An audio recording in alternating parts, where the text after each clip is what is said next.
In the previous video, we saw that the survey of British policies, and we were basically discussing the revenue policies of the Britishers.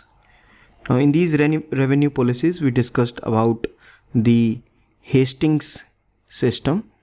हमने Hastings system को देखा था, number one, which was also known as the इजारेदारी system, and second we saw the permanent settlement system. ठीक है, permanent. तो permanent settlement system की अभी हमें शॉर्टकमिंग्स देखनी है. आई होप यू हैव रिवाइज्ड, इससे पहले जो हमने किया था उसका रिवाइज अच्छे से कर लिया होगा. शॉर्टकमिंग्स की बात करते हैं. तो number one shortcoming is the revenue was fixed at a very high rate. तो ब्रिटिश ने क्या सोचा था ना कि परमानेंट सेटलमेंट सिस्टम में हमें बिल्कुल परमानेंट करना, एक बार में जो डिसाइड कर लिया वो कर लिया. तो उन्होंने पहले ही टाइम का अंदाज़ा लगाते हुए पहले ही हाई रखा कि क्योंकि उन्होंने तो ये सोचा था ना कि जो ज़मींदार हैं वो इन्वेस्ट करेंगे किसके अंदर, लैंड के अंदर, एंड जब वो इन्वेस्ट करेंगे तो उससे और ज़्यादा रिटर्न्स आएंगे. ज़्यादा रिटर्न्स आएंगे तो उस ज़्यादा का ज़्यादा रेवेन्यू बनना चाहिए. ठीक है, तो उन्होंने पहले से ही जो रेवेन्यू था दे fix that revenue very high. तो बिल्कुल अगर स्टार्टिंग में बात करें तो वहाँ पर कोई स्कोप ही नहीं था कि ना तो ज़मींदार के पास पैसा बचता था, उनके पास कोई मार्जिन थी, और ना ही पीजेंट्स के पास वो पैसा बचता था. और इस कमी की वजह से व्हाट हैपेंड इज़ जब भी फ्लड वगैरह होते थे, ड्रॉट, सूखा वगैरह पड़ता था, कोई भी प्रकार की कैलेमिटी आती थी, प्रॉब्लम आती थी, तो शॉर्टफॉल हो जाती थी. ठीक है, और उस शॉर्टफॉल की वजह से उस पूरा सिस्टम रुक जाता था. Second thing, this resulted in the take over and the sale of many zamindaris. तो ज़मींदार उस हाई रेंट को पे नहीं कर पाते थे, तो जो ज़मींदारी थी वो उनके हाथ से छिन जाती थी. ठीक है, अब उनके हाथ से चली गई है तो या तो उसकी सेल हो जाएगी. ठीक है, और sale of many zamindaris in the following year following the permanent settlement. Now came the system of absentee landlordism grew as merchants and government official beside the other zamindars brought these lands. Now अभी तक तो जो ज़मींदार थे ये ज़मींदार उसी rural area का पार्ट थे, उसी रूरल रीजन के अंदर रहते थे. ठीक है, बट जब ये सेल होती थी, जब ज़मींदारी किसी और के पास चली जाती थी, तो कौन ख़रीदता था उसको? या तो कोई मर्चेंट होगा, ट्रेड मर्चेंट होगा जो उसको ख़रीदेगा, या कोई गवर्नमेंट ऑफिशियल जिसको फ़ायदा दिखता होगा वो ले लेगा. तो ज़मींदार के अलावा ये लोग भी उनको बाय करने लगे. और ये लोग कहाँ रहते थे? These people use to live in city areas और द अर्बन एरियाज़. ठीक है, तो अब जो ज़मींदार पहले उस रूरल रीजन की तरफ देख सकता था, उसकी प्रॉब्लम्स को समझता था, ये लोग अब उस एरिया में भी नहीं रह रहे हैं. तो this is known as absentee landlordism, कि लैंडलॉर्ड्स तो प्रेजेंट हैं but they are absent from that particular region.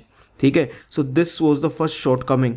ठीक है, second one, the high rate forced many zamindars to divide up their estates into small lots of land called patni taluk and rent them out permanently to holders patnidars on the promise that they would pay a fixed rent.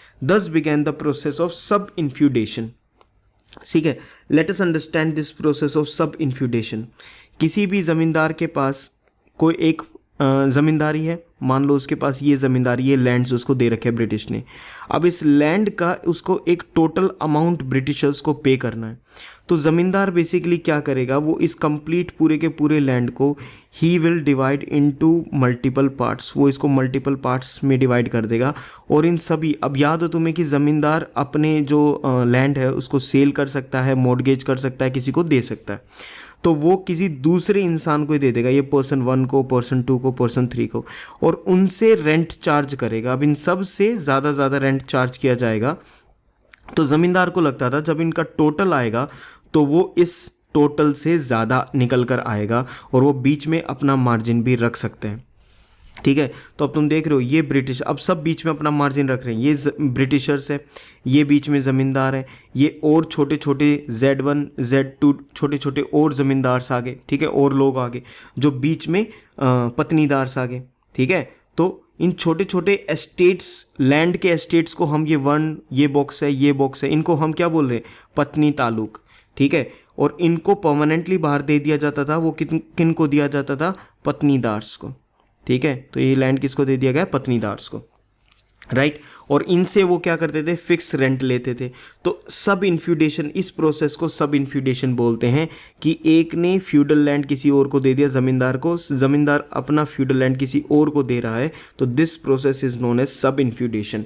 इससे जितने ज़्यादा आपके intermediaries create होंगे, जितने बिचौलिए जो होंगे, जो अब बीच में जो लोग हैं, ये जितना ज़्यादा होंगे उतना ज़्यादा ये बीच में प्रॉफिट भी लेंगे। प्रॉब्लम किसको आएगी? प्रॉब्लम ऑफ कोर्स पीजेंट्स को आएगी और ब्रिटिशर्स को भी आएगी, क्योंकि उन तक वो पैसा नहीं पहुंच रहा है।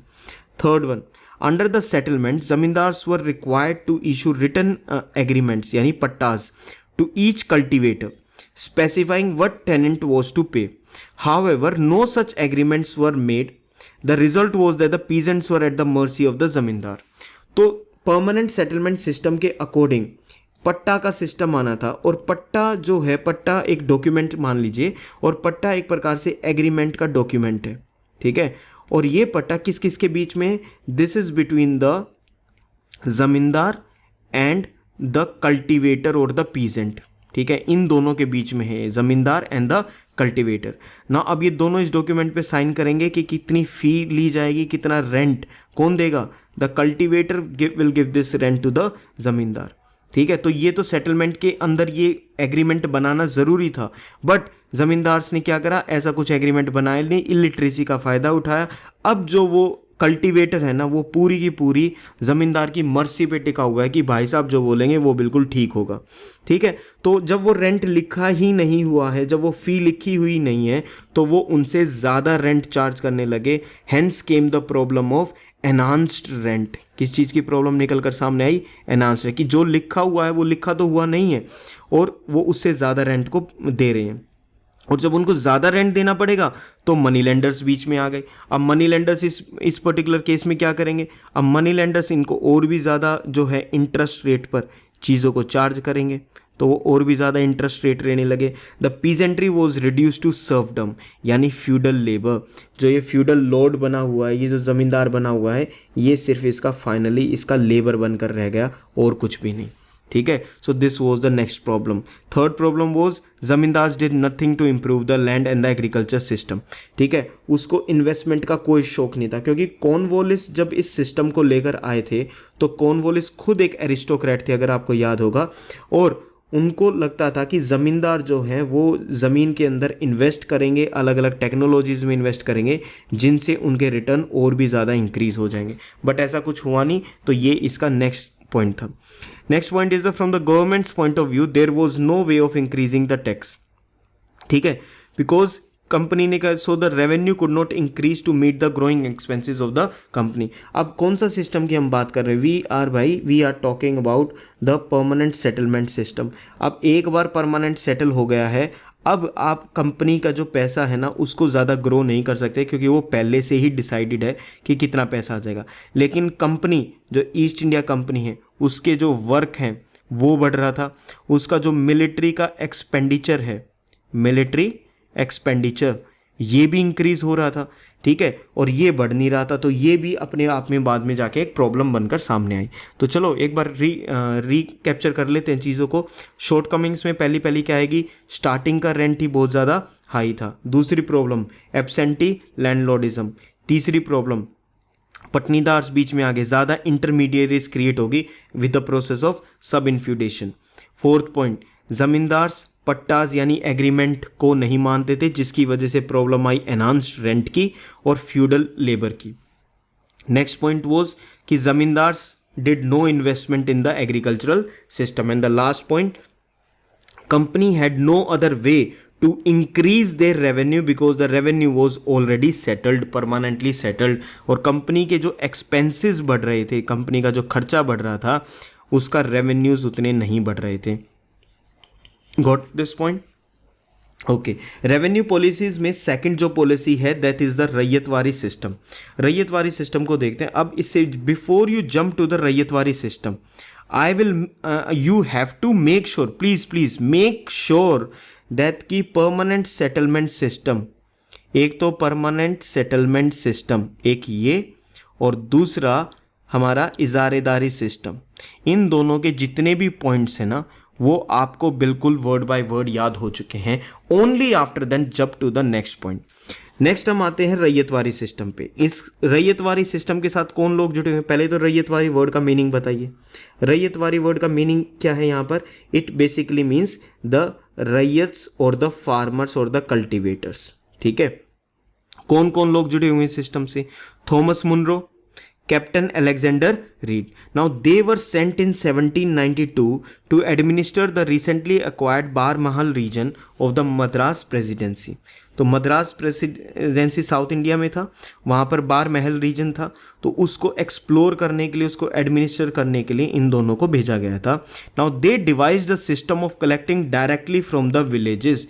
ठीक है, उन्होंने एक ऐसा सिस्टम बनाया जिसकी मदद से डायरेक्टली विलेजेस से ही आप क्या कर सकते हो, जो आपका रेवेन्यू है आप उसको कलेक्ट कर सकते हो। ठीक है, now fixing the amount that each village had to pay. एक बार अमाउंट सेलेक्ट हो गया कि गांव को कितना देना पड़ेगा, ठीक है, और वो फिक्स हो गया। When Munro became governor of the Madras presidency, now Munro became the governor, ठीक है, कहाँ का? मद्रास प्रेसिडेंसी का। In 1820 he introduced the system which came to be known as the ryotwari system. ठीक है, तो स्टार्टिंग में what happened is Thomas Munro and Captain Alexander Read, ठीक है, ये दोनों जुड़े हुए हैं किससे? They are related to ryotwari system. Baramahal region में इन्होंने एक एक्सपेरिमेंट करा कि डायरेक्टली हम क्यों ना विलेजेस से पैसे, जो रेवेन्यू है उसको कलेक्ट कर लें। ठीक है, और जब इन्होंने ये करा और बाद में जब मुनरो के पास पावर आती है as the governor of Madras presidency, he introduces this particular system in 1820 in Madras Presidency. ठीक है, now this system is basically known as the Rayatwari system. Clear? The most important reason for the adoption of this system from the company's point of view was that it brought a larger revenue. Company को किस चीज़ की ज़रूरत थी? larger revenue की than any other system could have done. as क्यों? क्योंकि permanent settlement system में ना इतने ज़्यादा इंटरमीडियरीज क्रिएट हो गए थे, और इस वाले में जब आप डायरेक्ट कलेक्शन ही किससे कर रहे हो? आप डायरेक्ट कलेक्शन विलेजेस और पीजेंट से कर रहे हो। ठीक है, तो जब आप डायरेक्ट कलेक्शन इन लोगों से कर रहे हो तो आपको किसी भी बीच में जो लोग हैं उनको पैसा देने की ज़रूरत नहीं है। Whatever was extracted from the cultivator went directly to the government. तो डायरेक्ट पैसा कल्टिवेटर से निकलकर किसके पास आने लग रहा है? गवर्नमेंट के पास वो पैसा आने लग रहा है। इससे इनका रेवेन्यू और भी ज़्यादा इंक्रीज हो गया। Munro reduce the tax to 1/3 of the gross produce. Tax को कितना रिड्यूस कर दिया? मुनरो ने बोला कि जो भी आपका ग्रोस प्रोड्यूस्ड, आप टोटल जितना प्रोड्यूस कर रहे हो उसका हमें कितना चाहिए? We want 1/3 of it, and extended the ryotwari system in other areas in the presidency. तो मद्रास के पर्टिकुलर एरिया में इस चीज़ को इंट्रोड्यूस करा गया, except those already under the permanent settlement system, क्योंकि मद्रास के कुछ एरियाज में परमानेंट सेटलमेंट सिस्टम पहले से वर्क कर रहा था। ठीक है, तो उसको तो चलने दिया इन लोगों ने कि भाई लेट इट कंटिन्यू, और बाकी के जो मद्रास वाले पर्टिकुलर एरियाज थे, जो मद्रास प्रेसिडेंसीज के बाकी एरियाज थे, उन्होंने इसमें क्या इंट्रोड्यूस कर दिया? The ryotwari system. ठीक है, okay, unfortunately this 1/3 of gross produce were nearly equal to the economic rental, and the state wanted its money regardless of the actual rate of the holding and the prices prevailing in the market. ठीक है, तो government को तो ये 1/3 चाहिए ही चाहिए। ठीक है, उसको ये फर्क नहीं पड़ता कि एक्चुअल यील्ड कितनी हुई, मार्केट में प्राइसेस क्या चल रहे हैं, नहीं। This continued for nearly 30 years with the peasants getting deeply mired in poverty. ठीक है, और भी ज़्यादा वो जो पॉवर्टी के अंदर है वो ऐसे धंसते चले गए, दफन होते चले गए पॉवर्टी के अंदर। As the system was extended to many districts that had not been surveyed, there was no clear picture of how much land a peasant cultivated.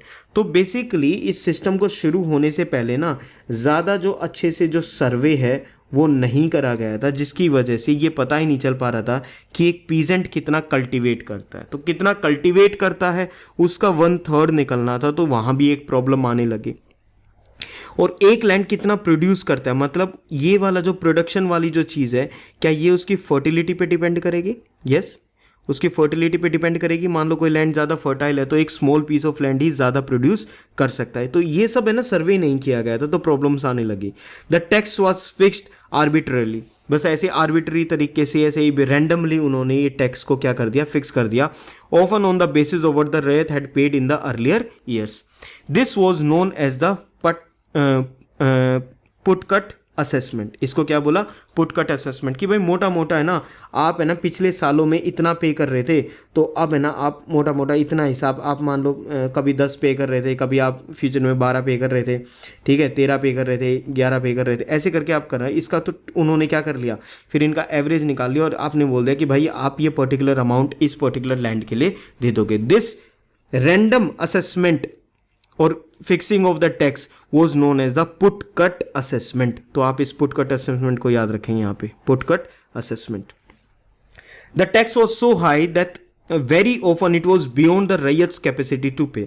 तो रैयत जो फार्मर है वो तो पे ही नहीं कर सकता, वो पहले वो इतना ज्यादा हो गया, but the ryots were pressurised, coerced and even torture to extract the revenue.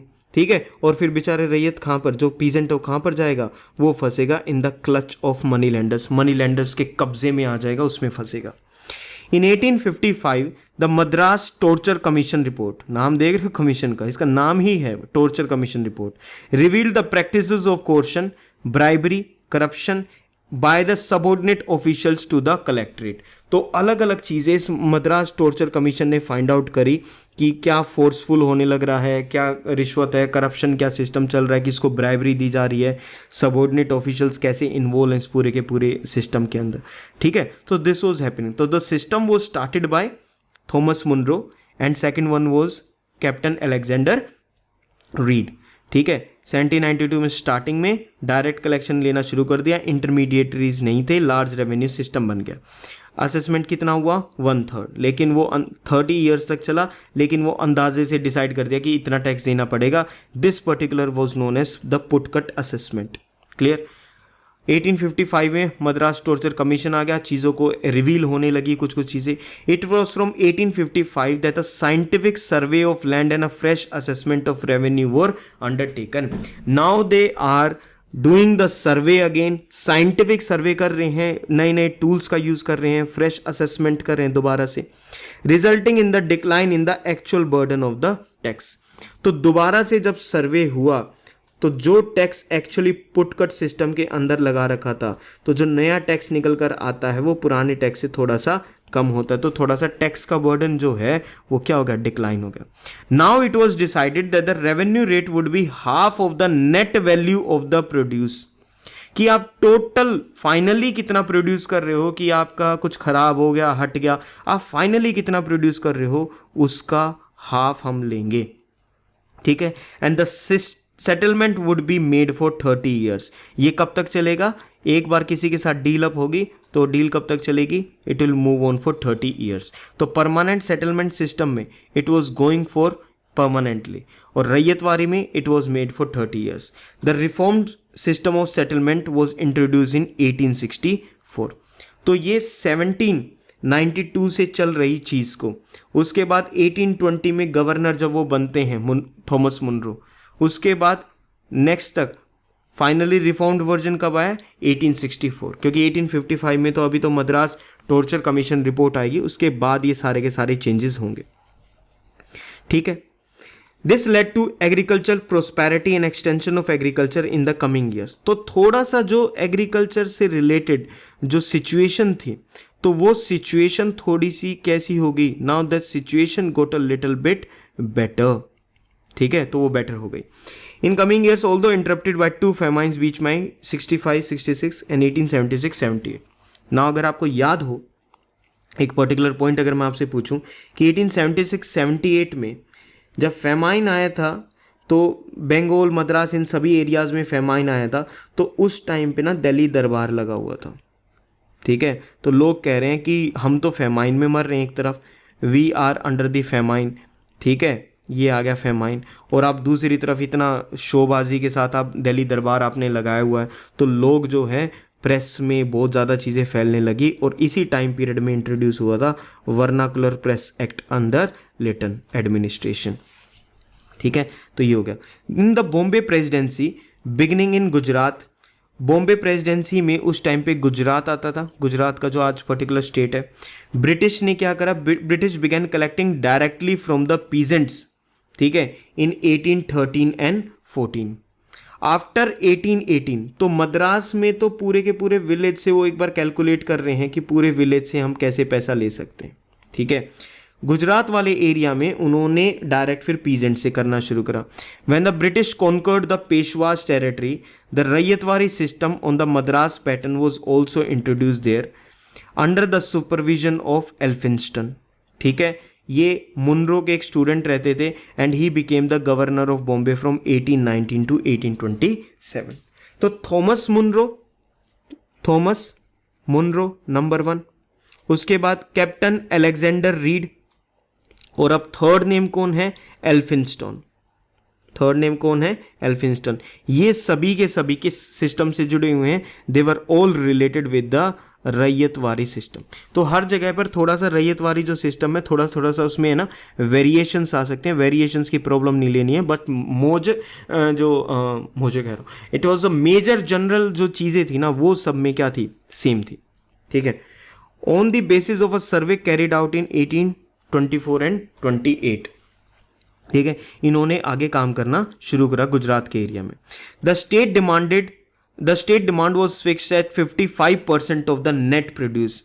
अब याद रखना बिफोर द कमीशन जो 1/3 था, यानी जो 33.3% जो रेवेन्यू था, 1/3 जो सिस्टम था वो ग्रोस के ऊपर था। भाई वो किस चीज़ के ऊपर लग रहा था, वो 33% ग्रोस प्रोड्यूस। अब उसमें से कुछ खराब भी हो जाएगा, लेकिन इन्होंने क्या करा, पहले हाफ नेट प्रोड्यूस पे लगाया और फिर 55% ऑफ द नेट प्रोड्यूस, ठीक है। Please try to learn side by side, चीज़ों को बीच में रोक के अपनी कैपेसिटी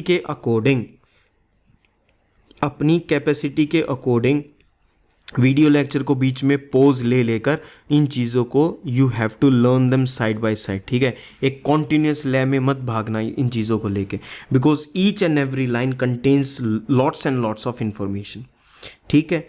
तो हम बात कर रहे हैं किसकी, बॉम्बे प्रेसिडेंसी की। वहाँ पर 55% शुरू हो चुका है। However most of the surveys were faulty, तो कुछ प्रॉब्लम भी हो रही थी, कहीं पर ओवर असेसमेंट भी हो रहा था, ये सब चीज़ें चलती रहती। लेकिन इसकी वजह से हैरास कौन होगा, हैरास होगी पीजेंट्री, ठीक है।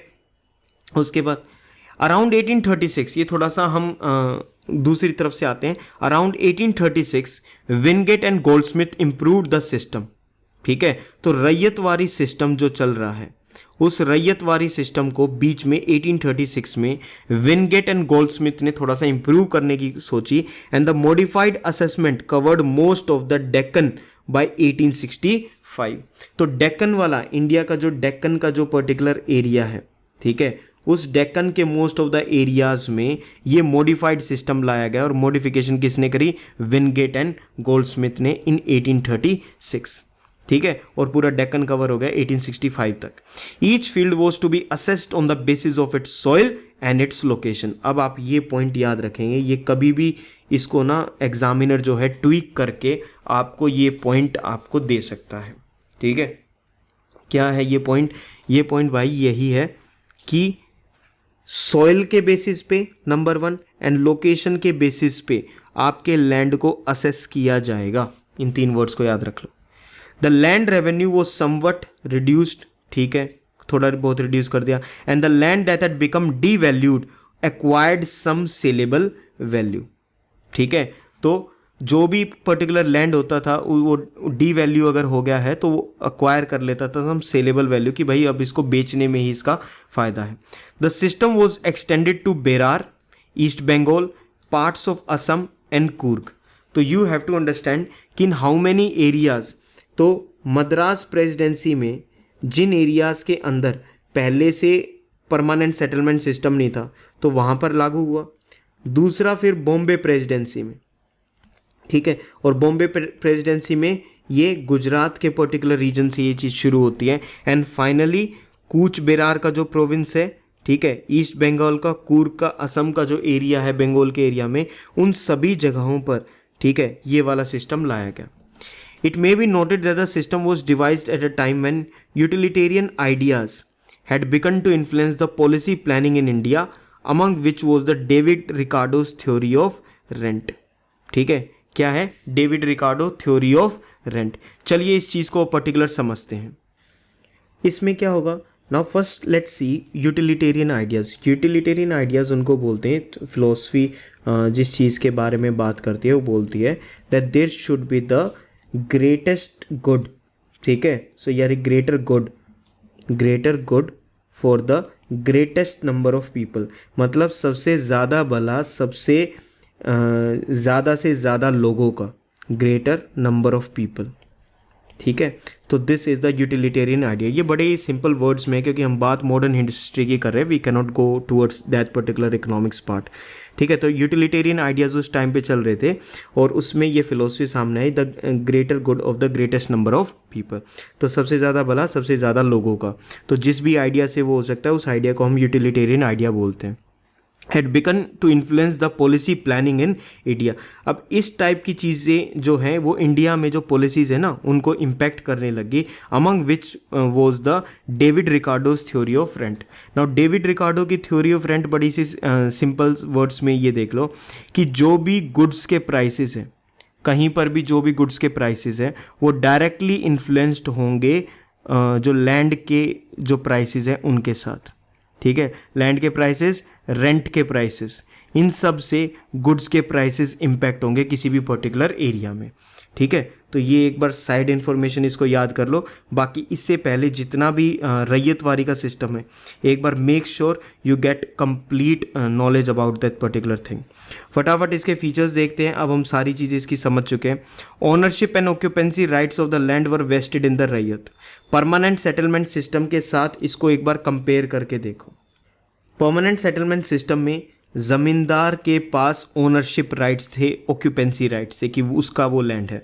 बट रैयतवारी सिस्टम में ये ऑक्यूपेंसी ओनरशिप जो राइट्स हैं किसके पास आ गए? देवर वेस्टेड इन द रैयत, बिकॉज क्योंकि रैयत अब डायरेक्टली डील कर रहे हैं ब्रिटिश के साथ। And there was no limit on the extent of the land that they could own. एक रैयत के पास कितना भी अमाउंट ऑफ लैंड उसके पास हो सकता है। They were free to sublet, transfer, sell their land. तो एक बार ओनरशिप आ गई तो उसके बाद उस लैंड का वो कुछ भी कर सकते हैं। The second point, the ryots were paid the tax directly to the company. ठीक है, no intermediaries in between. The revenue was to be paid was in the range of 45% से लेके 55% based on the estimated production of the land. Third point, revenue was not fixed, so it could be raised when production was higher, because revenue जो था, जो rent जो था, जो पे करना है वो किसके ऊपर डिपेंडेंट था? It was dependent on the net produce. ठीक है, परमानेंट सेटलमेंट सिस्टम में जो चीज़ बिल्कुल फिक्स थी यहाँ पर वो डिपेंड करती है। The settlement was not permanent and could be revised periodically. तो 30 ईयर्स का तो पीरियड था ही, तो पीरियोडिकली वो रिवाइज्ड भी हो सकती थी। In theory the ryots were allowed to cultivate their land of their choice, but in practice they were more और less force to cultivate land even if they did not want to do so. ठीक है, तो cultivate करो, आप land को करो या ना करो वो उनकी चॉइस है, बट एक्चुअल में देखा जाए तो उनको फोर्स किया जाता था कि अपने लैंड को कल्टिवेट करो, किसी और चीज़ काम को मत करो। Barren land under government control was allowed to be cultivated. तो अब ये एक्स्ट्रा लैंड यूज़ करने लगे, बिकॉज इफ़ यू रिमेंबर जो ब्रिटिशर्स थे उनका जो मेन एम था ना वो था रेवेन्यू को इंक्रीज़ करना। ठीक है, अब रेवेन्यू को इंक्रीज़ करना उनका मेन एम था। तो जो बैरन, जो खराब लैंड भी अगर गवर्नमेंट के पास था तो उसको भी इन्होंने अलाउ करा टू बी कल्टिवेटेड। ठीक है, revenue generated would have to be shared with the government, और रेवेन्यू और भी ज़्यादा गवर्नमेंट का थोड़ा सा यहाँ पर और भी ज़्यादा इंक्रीज हो गया। ठीक है, land could not be confiscated if the revenue was not paid. तो लैंड कुड बी कॉन्फिस्केटेड। ठीक है, ये तो सिंपल सी बात है, ये उसमें भी था कि अगर रेवेन्यू आपने नहीं दिया तो आपके पास जो लैंड है वो कॉन्फिस्केट कर लिया जाएगा, ले लिया जाएगा। फाइन, लेकिन फिर भी कुछ शॉर्टकमिंग्स थी। क्या शॉर्टकमिंग्स थी? Over assessment of revenue was the major problem. तो जो भी सर्वे वगैरह करा फिर भी उसके बाद भी, ठीक है, लैंड की जो कैपेसिटी थी उससे ज़्यादा रेवेन्यू एस्टिमेट किया गया। Second, the method of collection was inflexible often involving torture to extract the tax. एक तो सही तमीज से कलेक्ट करे, बट नहीं, तमीज से कलेक्ट नहीं करना, इनफ्लेक्सिबल सिस्टम था, टॉर्चर किया जाता था, तब जाके वो टॉर्चर कमीशन आया था। करप्शन बिल्कुल बीच में हो जाता था। It was possible for non cultivating landlords to get registered as the owners of particular holdings with the actual cultivator being reduced to becoming their tenant। कुछ जगहों पर जो लैंडलॉर्ड्स थे वो नॉन कल्टिवेटिंग थे, वो तो कुछ कल्टिवेट नहीं कर रहे हैं, लेकिन वो अपने नाम पे रजिस्टर करवा लेते थे कि हम दे देंगे, और जो टेनेंट था ना, ठीक है, वो उनका सर्वेंट या फिर उनका बॉन्डेड लेबर बन के रह जाता था। तो ब्रिटिश का डायरेक्ट सिस्टम किसके साथ है? रैयत के साथ है। लेकिन कुछ ज़मींदार, कुछ बाकी जो लैंडलॉर्ड थे, वो क्या करते थे, अपने आप को रजिस्टर करवा लेते कि भाई हम देंगे तुम्हें डायरेक्ट, और अपने नीचे फिर भी, तो मतलब कहीं ना कहीं करके एंट्री ले ही रहे थे। ठीक है। The high tax and the harassment in collection devalued land value as not many wanted to buy it. ठीक है, अब टैक्स इतना ज़्यादा हो जाता था, हैरेसमेंट इतनी ज़्यादा हो रही थी, तो सबको लगता था यार मेरे को नहीं खरीदना, मेरे को लैंड चाहिए ही नहीं। तो जब लोगों की डिमांड ही नहीं है उस पर्टिकुलर प्रोडक्ट की, तो उसकी वैल्यू भी डिवैल्यूड हो जाएगी, तो ज़्यादा लोग उसको वो चाहिए नहीं। ठीक है, so this was the ryotwari system. I hope you have got this. Next वाले में बात करेंगे regarding the mahalwari system. Now, before we reach the conclusion of this particular lecture, remember कि if your task is a little bit big, ठीक है, तो अगर कोई चैप्टर या कोई भी टास्क आपका बहुत बड़ा है, break it into number of multiple parts. ठीक है, कोई नहीं भागा गया, ज़रूरी नहीं है, कहीं पर लिखा नहीं हुआ है कि एक ही सांस में सारा का सारा करना है। तो if any chapter from any one of the books that you are studying, like if you are reading parliament chapter from Laxmikanth, तो ज़रूरी नहीं है कि एक सेटिंग में बैठ के इसको कंप्लीट करना है। अपनी कैपेसिटी के अकॉर्डिंग डिसाइड करो how much you can study and then study, and उसके बाद जितना भी करो उसको अच्छे से रिवाइज करो। ठीक है, रिवाइज करने का मतलब है it must digest in your mind, आपके माइंड में वो चीज़ अच्छे से डाइजेस्ट होनी चाहिए। With this take care, see in the next one.